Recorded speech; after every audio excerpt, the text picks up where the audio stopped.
Hello everyone. White fungus जो कि Aspergillus के नाम से जाना जा रहा है। मैंने इससे पहली वीडियो में मोल्ड बताए हैं कि कौन सा ब्लैक फंगस है, कौन सा वाइट फंगस, इसका संक्रमण किस में हो रहा है। ये भी मैंने बताया है किस तरीके से किन पर्सन्स के अंदर संक्रमण बहुत ज़्यादा हो रहा है। अब ये है कि ये कौन से अंग पर हमला बोल रहा है, हमारे कौन से अंग पर ज़्यादा अटैक कर रहा है। तो सबसे पहली बात, ये मोल्ड जो हैं किसके थ्रू एंटर करते हैं, या तो हमारे सांस लेने में या हमारे खाने में। इन्फेक्टेड वाटर है, मतलब जो हमारा संक्रमित पानी है, संक्रमित वेजिटेबल्स खुली रखी हुई हैं, किसी तरीके से वो इन्फेक्टेड हो गई हैं, तो इन्फेक्शन बहुत तरीके का हो जाता है। अमीबियासिस, कई बार पेट में दर्द हो रहा है, लूज़ मोशन हो रहे हैं, हल्के लूज़ मोशन हो रहे हैं। तो जो जर्म्स होते हैं कि रात को अगर मान लिया कॉकरोच वगैरह बहुत ज़्यादा निकल रहे हैं, खुली हमारी सब्जियों पर ये बैठे हुए हैं, उनको बिना धोए हुए खा लिया जाए, इन्फेक्शन हो जाता है। इसी तरीके से ये मोल्ड का इन्फेक्शन भी बहुत ज़्यादा हो रहा है। तो शरीर के कौन से ऐसे अंग हैं जिनमें संक्रमण हो रहा है, जिन पर ये हमला बोल रहा है, तो वो हैं हमारी आँख। क्योंकि आइज़ के थ्रू भी मान लिया हमारे हाथ में स्पोर्स हैं, हमारे हाथ गंदे हैं, हमने उस हाथ से मल लिया, आँखों को मल लिया, स्पोर्स एंटर करेंगे, जो भी मॉइस्ट वाला एरिया होगा, और आँखों में हमेशा नमी होती है, तो नमी में वहाँ पर ये धीरे धीरे धीरे धीरे करके ग्रो करके पूरा नेट बिछाएंगे। इससे पहले मैंने इसका स्ट्रक्चर क्या होता है, कैसे ही अपना जाल बिछाते हैं, वो सब इससे पहली वीडियो में बताया है। आँख है, जीभ, गला, हमारी आंत, इंटेस्टाइन, लिवर, हमारा जो यकृत होता है, उस पर ये हमला करता है। जहाँ भी मॉइस्ट नरम जगह होगी वहाँ पर एक बार स्पोर्स अगर जम गए, वैसे देखो इतना इजीली नहीं जाता। अगर हम बायो के हिसाब से तुम्हें बताएं कि मान लिया माउथ में कोई स्पोर जा रहे हैं, ऐसे तो दिन में कितने स्पोर जाते हैं, तो हम डरते ही रहेंगे इन्फेक्शन सबका होगा। क्योंकि हमारे सलाइवा में एक एंजाइम होता है, लाइसोजाइम एंजाइम, वो सब गला देता है। ऐसा इन्फेक्शन नहीं होता, पर ज़रूरत से ज़्यादा अगर हम हाइजीनिक नहीं हैं, बहुत माउथ है, गंदा रख रहे हैं, ब्रश नहीं कर रहे हैं, रात को ब्रश करके नहीं सोते हैं, तो इन्फेक्शन होने के चांसेस ज़्यादा हैं। मीठा ज़्यादा खा रहे हैं, दांतों में मीठा लगा हुआ है, तब इन्फेक्शन ज़्यादा होता है, वैसे नहीं होता। नहीं तो ऐसे तो कोई इंसान जिएगा ही नहीं। अगर वो सोचेगा कि माउथ के थ्रू जा रहे हैं, इसके थ्रू जा रहे हैं, हर एक में जा रहे हैं। आँख में भी, आँख का हमारा जो आंसू होता है, आंसू में भी एंजाइम है, मतलब वो भी एंटीबैक्टीरियल है, सबको वो किल कर देता है, इतनी जल्दी इन्फेक्शन नहीं होता। पर यह है कि कोई भी पार्ट अगर हम गंदा रख रहे हैं तो इन्फेक्शन बहुत जल्दी होता है। आइज़ में हमें कोई प्रॉब्लम है, इन्फेक्शन है, शुगर का पेशेंट है, तो सबसे पहले वो आइज़ में अटैक तो करेगा ही करेगा।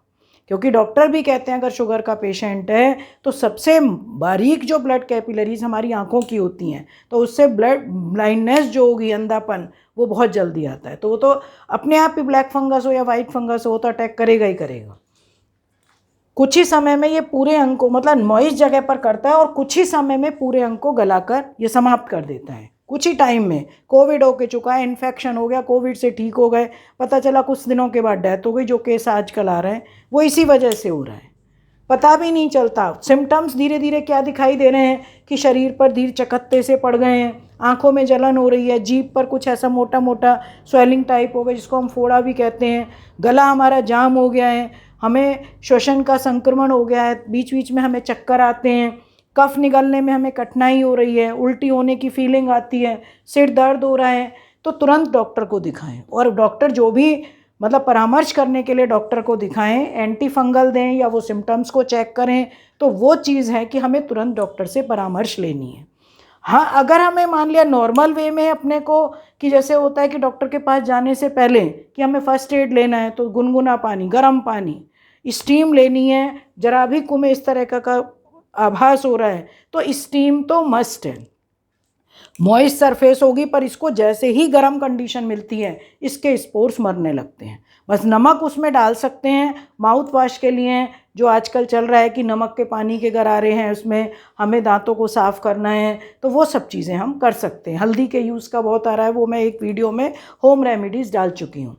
अब हम कैसे चेक करें कि पोस्ट कोविड फंगल इन्फेक्शन है या नहीं, मतलब अगर हमें कोविड होके चुका है किसी को और कोविड के बाद फंगल इन्फेक्शन है या नहीं, तो कैसे पता लगाओगे। तो उसके लिए कुछ टेस्ट होते हैं। सबसे पहले RBS, मतलब रैंडम ब्लड शुगर। देखो, ब्लड शुगर हमने रात को खाना खाया और सुबह हम मतलब कुछ भी हमने पानी भी नहीं पिया, ब्लड शुगर खाना खाने से पहले बिल्कुल सुबह उठते ही, तो हम ब्लड शुगर चेक करते हैं जिसका कि नॉर्मल 110 के मिडिल में ही आता है, वो नॉर्मल माना जाता है, 100 तक नॉर्मल है, 100, 102, 105।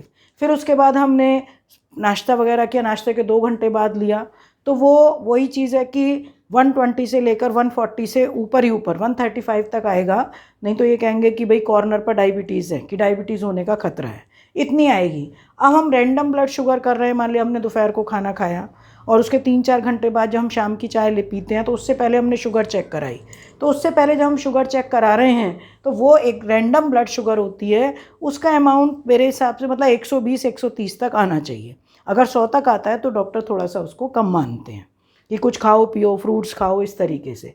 और फिर लास्ट में रात का कराते हैं, वो भी रैंडम ब्लड शुगर है कि रात में हमने खाना खाया उसके बाद हम ब्लड शुगर चेक करा रहे हैं, तो वो अप्रॉक्स वो भी 150-160 तक आई जाती है। तो अगर मान लिया कोई भी अगर ये जिसको फंगल इन्फेक्शन हो गया कि म्यूकरमाइकोसिस है, वाइट फंगस है, तो थोड़ा सा इन्फेक्शन, भाई पहले से शुगर बढ़ी हुई है तभी ये इन्फेक्शन होगा, तो शुगर बढ़ी हुई होती है। RT-PCR टेस्ट जो कोविड के लिए करा लिया है, अगर वो नेगेटिव आ रहा है तब उसके बाद HRCT टेस्ट, HRTC के टेस्ट क्या होता है, हाई रिजोल्यूशन कंप्यूटेड टोमोग्राफी, पूरा लंग्स का मतलब इसमें देखते हैं। और ये टेस्ट कराने के बाद अगर लंग्स में कोई इन्फेक्शन आ रहा है, मान लिया हमने ये टेस्ट कराया और टेस्ट कराने के बाद मतलब इस तरीके से ये डायाफ्राम है, उसके ऊपर ये लंग्स हैं ये, और अगर हमने ये टेस्ट कराया तो लंग्स के सरफेस पर इस तरीके से डॉक्टर को कुछ चीज़ें दिखाई दे रही हैं ये, ठीक है, क्यों, क्योंकि ये फंगल के स्पोर्स है और वो इन्फेक्शन करके धीरे धीरे मैंने बताया कि वो नेट बनाने लगते हैं। तो अगर गोले की तरह ये दिखते हैं तब हमें बलगम का चेक कराना है, और वो मतलब जिस भी पेशेंट को हो बलगम का चेक करा के, और डॉक्टर्स जो भी कहते हैं मेडिसिन उनको खाना है। और मैंने तुम्हें पहले ही बताया डॉक्टर के जाने से पहले हमें कोई प्रिकॉशन लेनी है, तो सबसे मेन जो सबसे बढ़िया है कि नमक के पानी के गरारे करते रहो, स्टीम लेते रहो और गुनगुना या गर्म पानी पीते रहो।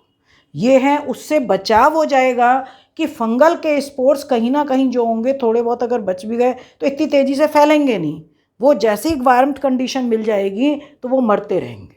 ठीक है, तो आज मैंने ये वीडियो में पहले ब्लैक फंगस, म्यूकरमाइकोसिस और अभी है वाइट फंगस की वीडियो। अच्छी लगे, जिसको भी अच्छी लगे शेयर करना, जिससे सबको जानकारी मिल सके। ठीक है, ओके, थैंक यू।